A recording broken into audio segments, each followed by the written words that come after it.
वाहिगुरु जी का खालसा वाहिगुरु जी की फतेह। सुखमनी साहब की तीसरी अष्टपदी जिसमें ज्ञान का भंडार है, जिसमें ऐसा बहुत कुछ है जिसे मन यदि प्रेम से सुन ले, समझ ले तो वह मन बदल सकता है, वह खुद को गुरु से, परमात्मा से जोड़ सकता है। तो आइए गुरु साहब की कृपा से इस अष्टपदी को समझने की कोशिश करते हैं। सुखमनी साहब की तीसरी अष्टपदी की शुरुआत में पहले एक श्लोक आता है। उसमें गुरु साहब फरमाते हैं कि श्लोक बहु शास्त्र बहु सिमृति पेखे सर्ब टंडोल पूज सनाहि हर हरे नानक नाम अमोल। पेखे का अर्थ है देखे हैं, टंडोल का अर्थ है खोज कर देखना। संगत जी, गुरु साहब ने न केवल गुरबानी को उचारा बल्कि वेदों, सिमृतियों और अन्य धर्मों के ग्रंथों को भी पढ़ा। और गुरु साहब फरमाते हैं कि बेशक आप कितने भी धार्मिक ग्रंथ खोज कर देख लो, वेद पढ़ लो, सिमृतियां पढ़ लो, भाव किसी भी धार्मिक ग्रंथ को पढ़े, उनमें एक बात तो पक्की दर्ज है कि हर का नाम, परमात्मा, ईश्वर, वाहिगुरु, अल्लाह का नाम, उसकी शिक्षा, उसके उपदेशों के बराबर दुनिया में और कुछ भी नहीं है। संगत जी, एक बात संक्षेप में अष्टपदी से पहले कहना चाहता हूँ कि गुरबानी में नाम के बहुत सारे अर्थ आते हैं। नाम परमात्मा के नाम के तौर पर भी आया है, जैसे जहाँ पर हर या अकाल पुरख आदि नहीं लिखा, वहां पर केवल नाम लिख दिया है, भाव परमात्मा। और नाम का कई जगह अर्थ हुक्म भी आया है, जैसे एक को नाम हुक्म है, नानक सतगुरु दिया बुझाए जीव। और नाम का अर्थ प्रभु गुण भी है, जैसे सुखमनी साहब में ज्यादातर नाम का भाव प्रभु गुण है। और नाम प्राप्त करने के लिए कुछ अलग करने की जरूरत नहीं, केवल गुरबानी को खोज खोज कर पढ़ने से मन में नाम बस जाता है, प्रभु गुण बस जाते हैं। तो अष्टपदी की हम शुरुआत करते हैं। संगत जी, पहले बंद का जो सार है वह आखिरी पंक्तियों में है, इसलिए आखिरी पंक्तियों पर ज्यादा ध्यान देना है। तो गुरु से फरमाते हैं अष्टपदी जाप ताप ज्ञान सब ध्यान खट शास्त्र सिमृत व्याख्यान। जाप ताप को जप तप भी कहते हैं। जाप का अर्थ है किसी नाम को बार बार जपना। ताप का अर्थ है शरीर को कष्ट देकर नाम जपना। ध्यान का अर्थ है किसी के गुणों को मन के सामने रखना। खट शास्त्र का अर्थ है शेष शास्त्र शेष दर्शन। तो गुरु साहब फरमाते हैं कि अगर कोई जप तपस्या समस्त ज्ञान एवं ध्यान, इसके साथ यदि कोई शेष शास्त्रों के ग्रंथ एवं स्मृतियों का व्याख्यान भी करे और जोग अभ्यास कर्म त्रम क्रिया सगल त्याग बन मदे फिरया, और जप तप के साथ साथ योग साधना भी करे और कर्म कांड कर्म धर्म भी करे, या फिर सब कुछ छोड़ छाड़ कर जंगलों में चला जाए, परमात्मा को पाने के लिए दर दर भटके और अनेक प्रकार के बहु जतना पुण्य दान होमै बहु रत्ना।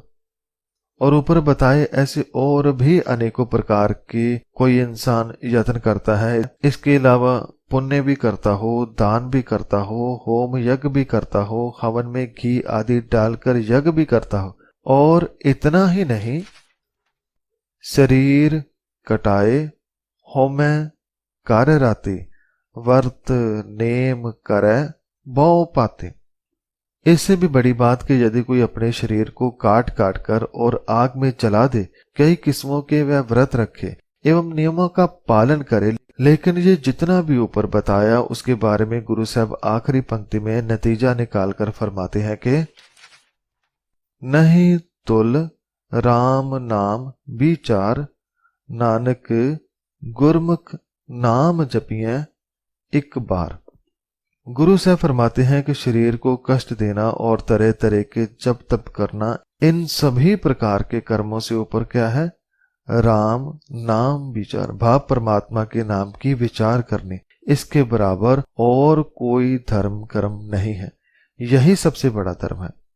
संगत जी, आपने जीवन में भी बहुत बार देखा होगा कि आपके घर या बाहर या धार्मिक स्थान पर कोई व्यक्ति बहुत ज्यादा धार्मिक है, रोज पूजा करता है, नंगे पांव धार्मिक स्थान पर जाता है, कोई तीर्थ नहीं छोड़ता, लेकिन जब वह बोलता है तो जहर उगलता है। जब वह बोलता है तो झूठ बोलता है, उसमें और भी बुरी आदतें होती हैं, तो ऐसा क्यों होता है कि वह हर धार्मिक कर्म तो करता है, तन को कष्ट तो देता है, फिर भी ऐसा है क्यों?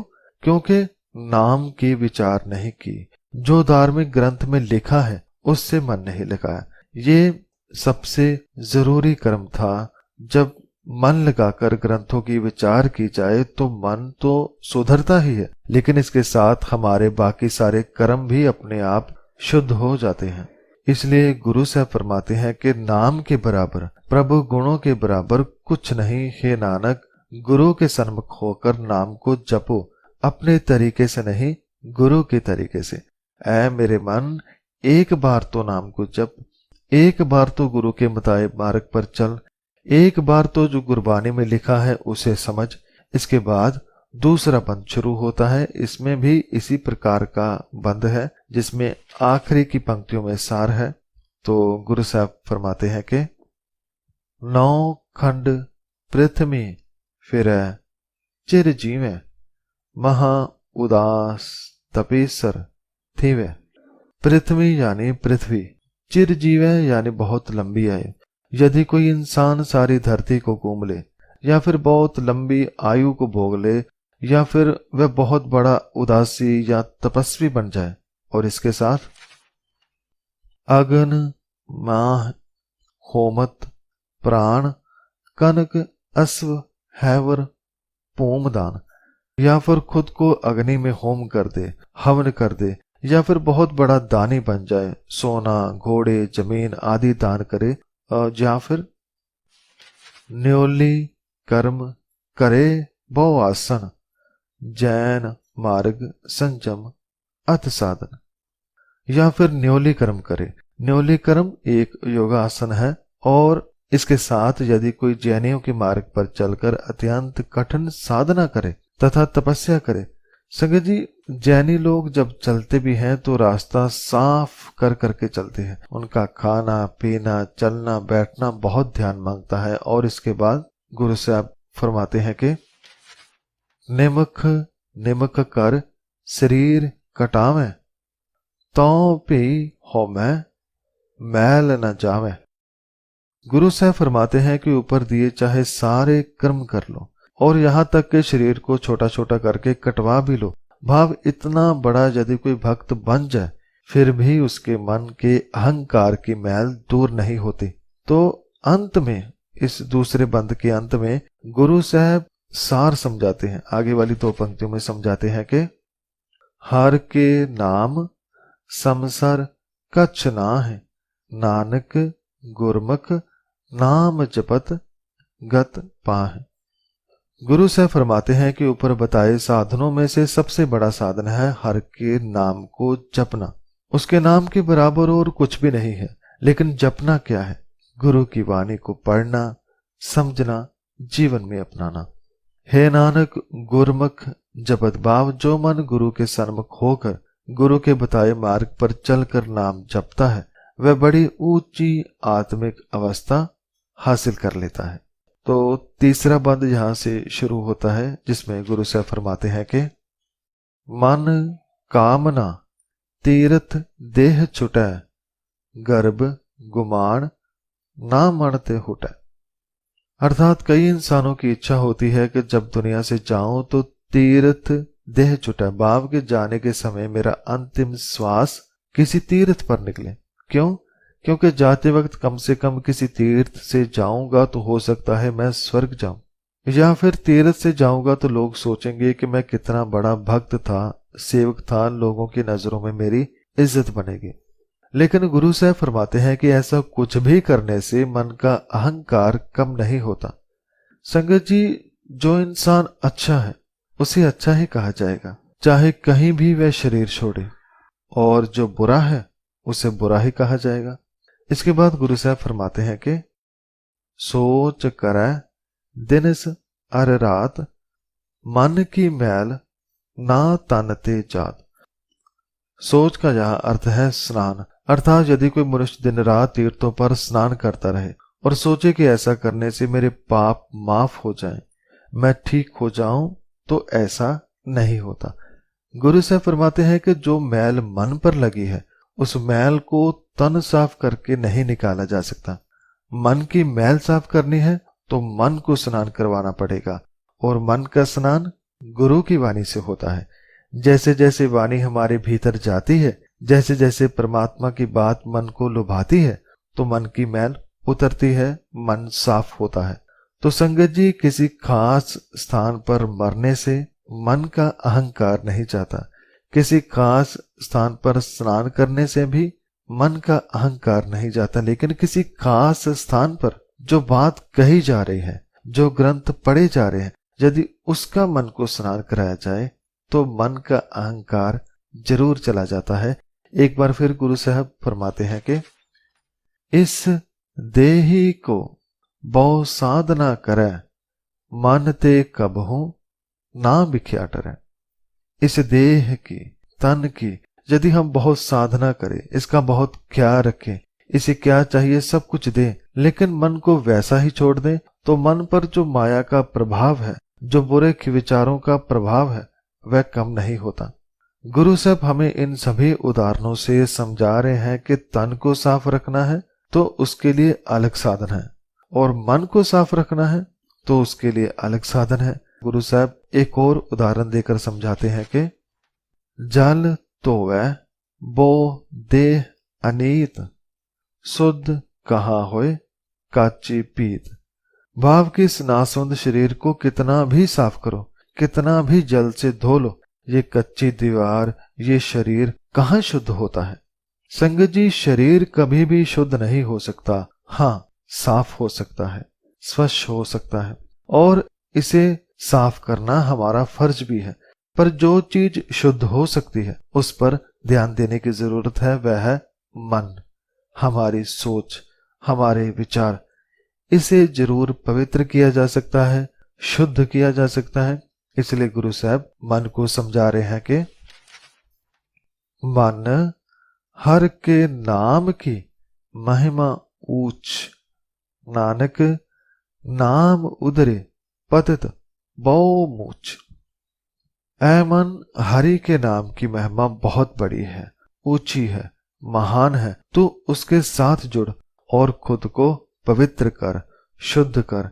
हे नानक, नाम के द्वारा, परमात्मा के गुणों को धारण करने के द्वारा अनेकों ही पतितों का उद्धार हो गया है। भाव जो मन विकारों में फंसे थे, वह प्रभु के उपदेशों को अपने अंदर बसाकर अपनी मैल को, भाव विकारों को साफ करके जीवन को संवार लेते हैं, बेहतर बना लेते हैं, खुद को बुराई से बचा लेते हैं। बहुत सियानप जम का पाव व्यापै, अनक जतन कर तृष्ण ना त्रापै। इन पंक्तियों में दो विकारों की बात है। एक है भय, जम का भय, भाव आत्मिक मौत का, और दूसरा तृष्णा का भाव, वह लालच जो दिन ब दिन बढ़ता जा रहा है। गुरु साहब फरमाते हैं कि आजकल इंसान बाहर से बहुत चतुर दिखाई देता है, खुद को समझदार व सियाना पेश करता है, लेकिन भीतर से वह कैसा है इसे भी वह जानता है। संगत जी, वह क्या हम सब जानते हैं कि हम अंदर से कैसे हैं। हम कितनी चीजों को खोने से डरते हैं, कितने सारे लालच में फंसे हैं, कितनी हम में बुराई है, फिर भी हम चतुर बनते हैं। गुरु साहब फरमाते हैं कि जितना अधिक इंसान चतुराई करता है, उतना अधिक जमों का भय उसमें आ जाता है, और वह ऊपर ऊपर से चाहे कितने भी यत्न करे, ना उसका भय जाता है, ना उसकी तृष्णा जाती है। पेख अनेक अगन नहीं बुझै, कोट उपाव दरगह नहीं सिजै। कुछ लोग मन की तृष्णाओं से भागते हुए धार्मिक बन जाते हैं, किसी धर्म में प्रवेश कर लेते हैं, धार्मिक वेशभूषा पहन लेते हैं और सोचते हैं शायद ऐसा करने से हम विकारों से बच जाएंगे, पापों से बच जाएंगे। पर गुरु साहब फरमाते हैं कि अनेकों धार्मिक वेश बदलने से भी तृष्णा की अग्नि नहीं बुझती, क्योंकि वेश बदलने के साथ साथ यदि मन नहीं बदला, मन को गुरु के हवाले नहीं किया, तो वेश हमें तृष्णा से नहीं बचा सकता। और ऐसे करोड़ों ही उपाय यदि कोई करे, फिर भी मनुष्य प्रभु के दरबार से मुक्त नहीं होता, उसकी तृष्णा नहीं जाती। तो तन को बदलने के साथ साथ मन को बदलना जरूर है। जहां पर विकार है, तृष्णा है। छोटस नाहि ऊब प्याल, मोह व्यापह माया जाल। कुछ लोग करामाते दिखाकर लोगों को भरमा लेते हैं। उनमें और जादूगरों में कोई अंतर नहीं होता, लेकिन वह बड़े बड़े संत बाबा जरूर बन जाते हैं। कभी हवा में उड़कर दिखाते हैं और कभी जमीन में छिप जाते हैं, जिसे ऊब और प्याल कहा गया है। गुरु साहब फरमाते हैं कि ऐ दुनिया के लोगों, जो ऐसा करके करामातें दिखाकर तुम्हें खुद को धार्मिक बताते हैं या कहते हैं कि मुझ में कोई शक्ति है, तो आप जान लें कि उनमें ऐसा कुछ भी नहीं है। उल्टा वह तो खुद माया के जाल में फंसे हुए हैं और रोज रोज और गहरा माया के विकारों के दलदल में धंसते जा रहे हैं। क्योंकि एक तो वह लोगों के साथ धोखा कर रहे हैं, दूसरा अहंकार करते हैं, तीसरा लोगों में झूठ फैलाते हैं और चौथा परमात्मा का नाम लेकर अंधकार फैलाते हैं। और ऐसे लोग केवल मैल से भरे हैं, अहंकार से भरे हैं, वह खुद माया जाल में फंसे हैं। इसके बाद गुरु साहब फरमाते हैं कि अवर करतूत सगली जम डान, गोविंद भजन बिन तिल नहीं माने।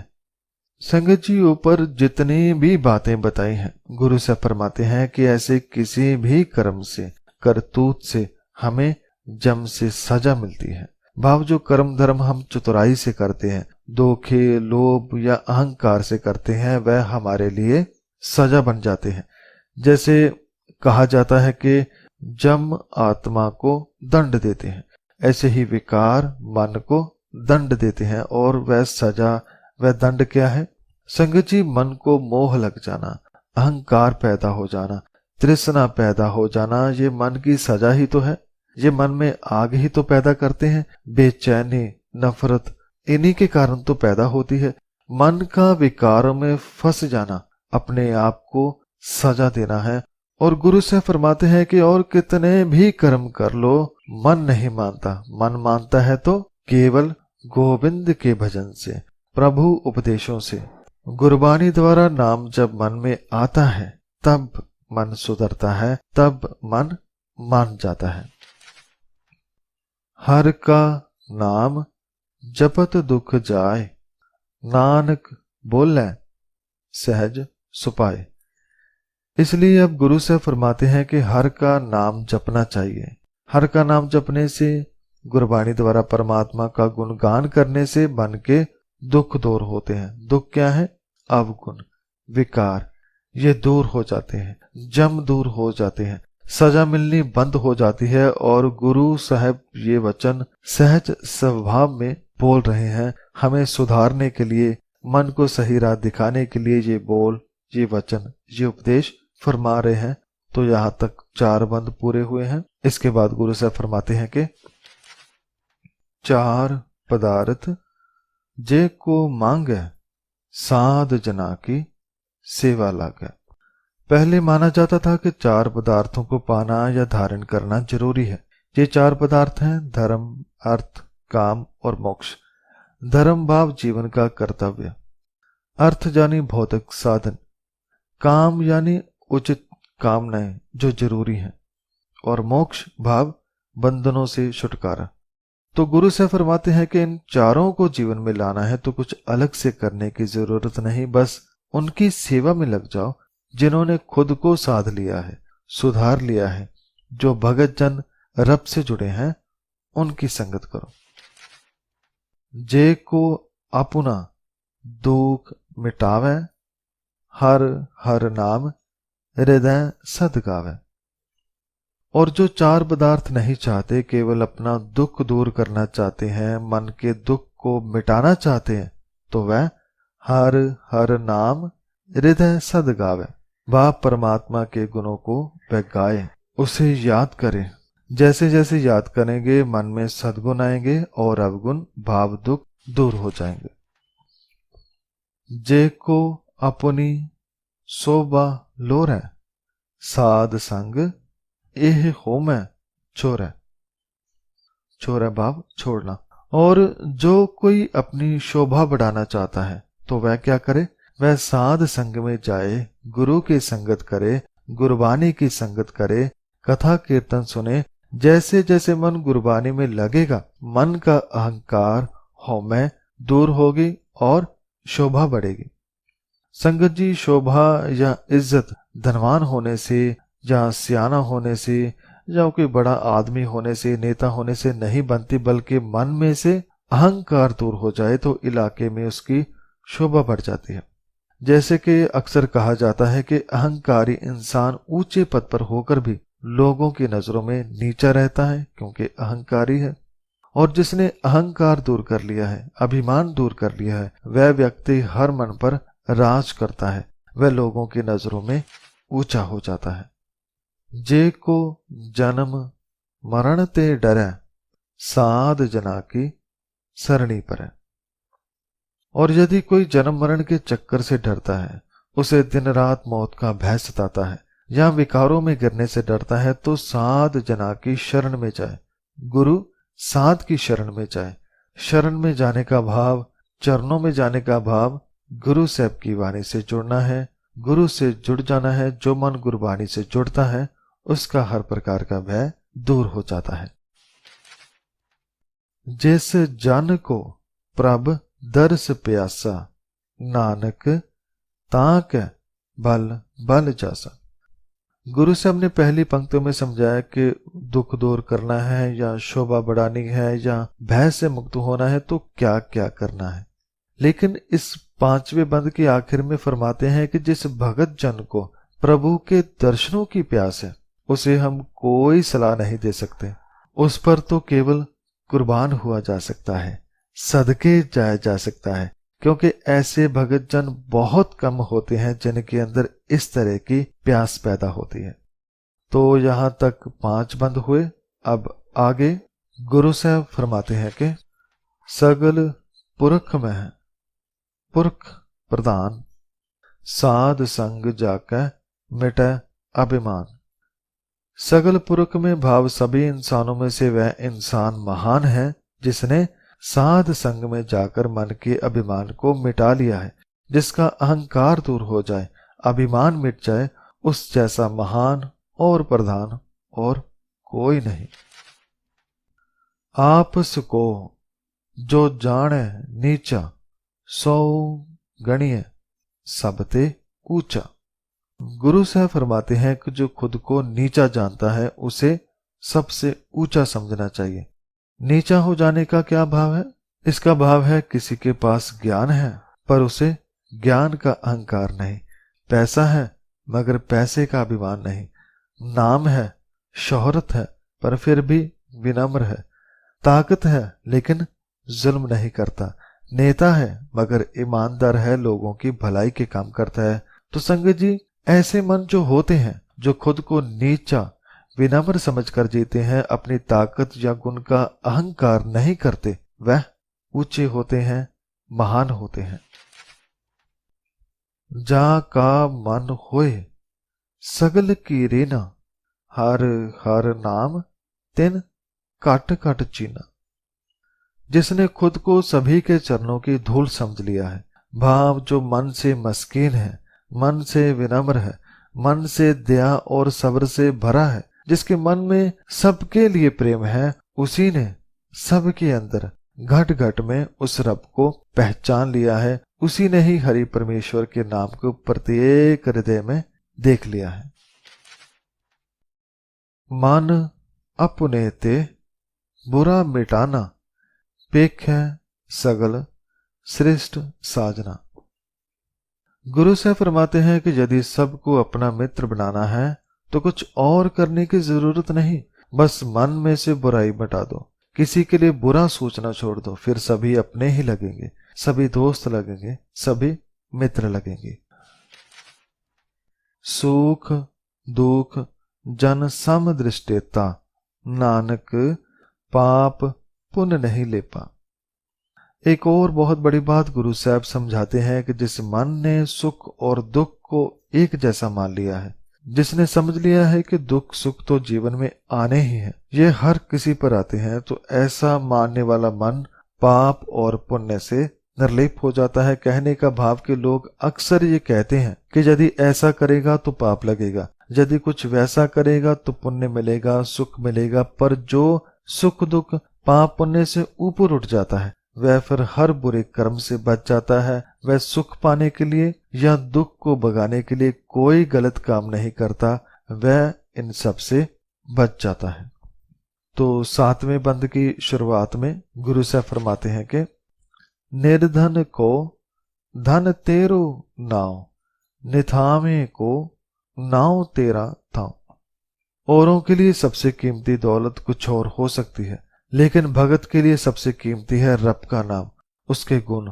और जिसके पास प्रभु गुण नहीं, गुरु साहब की नजरों में वह असल में निर्धन है, गरीब है। और जिसे गुरबानी द्वारा ये ख्याल पैदा हो जाए कि मैं गरीब हूं, मेरे पास गुण नहीं, तो वह नाम इकट्ठा करता है, गुण जमा करता है। गुरु साहब फरमाते हैं कि निर्धन के लिए हर नाम ही धन है, और बेआसरे के लिए आसरा भी परमात्मा का नाम है। जिसे परमात्मा मिल जाए उसे समझे शत मिल गई, पूरा जहान मिल गया। निमाने को प्रभ तेरो मान, सगल कटा को देव दान। हे प्रभु, तेरा नाम, तेरा प्रेम, तेरी याद ही हम जैसे निमानों के लिए मान है, इज्जत है। और हो भी क्यों ना, क्योंकि इस जगत में सबको दांतें देने वाला अकाल पुरख है, उसी से सारा संसार चल रहा है। वह परमात्मा ही सबको दांतें दे रहा है। यदि ये काम किसी इंसान के हाथ में होता तो इस जगत में सब भूखे प्यासे मर जाते, गरीब को कौन पूछता। लेकिन दांत चाहे तन की है या मन की, हे मेरे मालिक, सब आपसे ही प्राप्त होती है, सब कुछ आप ही देते हैं। करण करावन हार स्वामी, सगल कटा के अंतर जामे। हे जगत के स्वामी, आप स्वयं ही सब कुछ करते एवं स्वयं ही जीवों से सब करवाते हो। कहने का भाव के सभी परमात्मा के हुक्म में चल रहे हैं, और ऐसा कोई काम नहीं, कोई बात नहीं, कोई भेद नहीं जो अंतर्जामी से छिपा हो। वह तो सबके दिल की जानने वाला है। अपनी गतमित जानह आपे, आपन संग आप प्रभराते। गुरु साहब यहाँ एक निराला वचन करते हैं कि हे मेरे मालिक, हम सबके दिल में क्या है ये आप जानते हो, लेकिन आपके दिल में क्या है, आपकी हालत क्या है, आपकी मर्यादा क्या है, ये केवल और केवल आप ही जानते हो। आप खुद ही अपने रंगों में रंगे हो, खुद में मगन हो, आपके अलावा आपकी हालत कोई नहीं जानता। इसके बाद गुरु साहब फरमाते हैं कि तुमरी उस्तत तुम ते होए, नानक अवर न जानस कोय। जैसे कि पिछली पंक्ति में उपदेश दिया कि परमात्मा के मन में क्या है ये केवल वही जानता है, इन पंक्तियों में भी उस उपदेश को आगे बढ़ाते हुए गुरु साहब फरमाते हैं कि तुमरी उस्तत भाव आपकी महिमा केवल आप ही जानते हैं। हे नानक, कोई और उसकी महिमा को, वडियाई को जान नहीं सकता। वह हम सब के बारे में जान सकता है, लेकिन हम सब मिलकर भी उसके बारे में जितना भी जानेंगे वह रेत के एक कण के बराबर भी ना होगा। तो संगत जी, यहाँ तक 7 बंद हुए। अब आखिरी बंद की शुरुआत में गुरु साहब फरमाते हैं कि सर्व धर्म में श्रेष्ठ धर्म, हर को नाम जप निर्मल कर्म। सभी धर्मों में से श्रेष्ठ धर्म कौन सा है, उसके बारे में गुरु साहब फरमाते हैं कि सबसे श्रेष्ठ धर्म है हर को नाम जप, भाव परमात्मा के नाम को जपना। संगत जी, हम चाहे किसी भी धर्म में है, यदि परमात्मा को याद नहीं कर रहे, यदि परमात्मा के गुणों को मन में नहीं बसा रहे, जो हमारे ग्रंथों में लिखा है यदि उसे पढ़ नहीं रहे, तो हम धार्मिक नहीं हो सकते, हम खुद को सही नहीं कर सकते। इसलिए गुरु साहब फरमाते हैं कि श्रेष्ठ धर्म उस मन का ही माना जाएगा जो 2 बातों पर ध्यान देगा। पहला, परमात्मा के नाम को जपना, उसे समझना, उसे जीवन में लाना। और दूसरा, निर्मल कर्म करना। भाव केवल नाम जप लेना काफी नहीं, जो प्राप्त किया है, जो गुण भीतर पाए हैं, उनसे कर्म भी करने हैं, भलाई के कार्य भी करने हैं, मानवता में प्रेम, दया, भाईचारा भी बढ़ाना है, निर्मल कर्म करने हैं। सगल क्रिया में उत्तम क्रिया, साध संग दुर्मत मल हिरिया। हिरिया का यह अर्थ है दूर किया, दुर्मत का अर्थ है बुरी मत या बुरी सोच। एक और बात गुरु साहब फरमाते हैं कि धर्म चाहे आपका कोई भी है, लेकिन उसमें से सबसे उत्तम क्रिया, सबसे श्रेष्ठ काम कौन सा होता है? वह होता है अपने मन की मैल को सत्संग में रहकर दूर करना, दुर्मत को दूर करना, मन को साफ करना सबसे श्रेष्ठ काम है। तो संगत जी, हमारे लिए गुरबानी की संगत करके मन पर लगी विकारों की मैल को धोना, ये क्रिया सब क्रियाओं से उत्तम है, अच्छी है, श्रेष्ठ है। सगल उद्यम मह उद्यम पला, हर का नाम जपो जी सदा। सभी उद्यम भाव प्रयासों में से भला प्रयास कौन सा है? ऐसा कौन सा प्रयास है जो हमने अपने जी के लिए, आत्मा के लिए करना है? वह है हर का नाम जपना, परमात्मा को सदैव याद रखना। यदि हम रूह को परमात्मा के नाम की खुराक देंगे तो वह हमें आनंद से भर देगी, सुख देगी। ये प्रयास रोज करना है, यही अच्छा प्रयास है। सगल बानी में अमृत बानी, हर को जस सुन रसन बखाने। सब वाणियों में से उत्तम वाणी कौन सी है? संगत जी, रोज हम कितना कुछ बोलते हैं, कितनी बातें बनाते हैं, लेकिन सबसे उत्तम बोल कौन से हैं? उत्तम वाणी कौन सी है जिससे मन को ठंडक मिले, जिसे बोलकर हमें शांति मिले? वह है हर को जस, भाव ईश्वर की महिमा सुनना और अपनी जिह्वा से उसका उच्चारण करना, ये सबसे उत्तम वाणी है। संगत जी, जब हम गुरबानी को, परमात्मा की बात को पढ़ रहे होते हैं तो साथ में यदि उस वाणी को अपने ही कानों से खुद सुने तो मन पर इसका बहुत असर होता है। ये वाणी हमारी वाणी को, हमारे जीवन को सुधार देती है। सगल थान ते ओह उत्तम थान, नानक जह घट वसै हर नाम। हे नानक, समस्त स्थानों में से वह कौन सा स्थान है जो सबसे उत्तम है? गुरु साहब फरमाते हैं कि वह स्थान सबसे उत्तम है जिस स्थान में भाव हृदय में ईश्वर के नाम का निवास होता है। संगत जी, परमात्मा तो हम सबके भीतर है, लेकिन हम कभी पहचानते नहीं, और जो पहचान लेता है, जो उससे एक हो जाता है, वह मन सबसे महान बन जाता है। गुरु साहब फरमाते हैं कि वह हृदय सबसे उत्तम स्थान माना जाता है। जो हृदय, जो मन अपने अंदर बसते रब को पहचान लेता है। तो संगत जी, ये थी तीसरी अष्टपदी। तीसरी अष्टपदी में गुरु साहब ने बहुत कुछ बताया, जैसे धनी इंसान कौन है, नेक कौन है, कौन सी वाणी सही है, कौन सा धर्म सही, कर्म सही, ऐसी बहुत सारी जानकारी के साथ साथ परमात्मा का प्रेम भी इस अष्टपदी में, इस वाणी में बह रहा है, जिसमें यदि मन स्नान कर ले तो उसके सभी दुख दूर हो सकते हैं, उसका विकारी जीवन, बुरा जीवन समाप्त हो सकता है। वह उस आनंद का स्वाद ले सकता है जिस आनंद की बात, जिस सुखमनी की बात बार बार सुखमनी साहब में, इस वाणी में की है।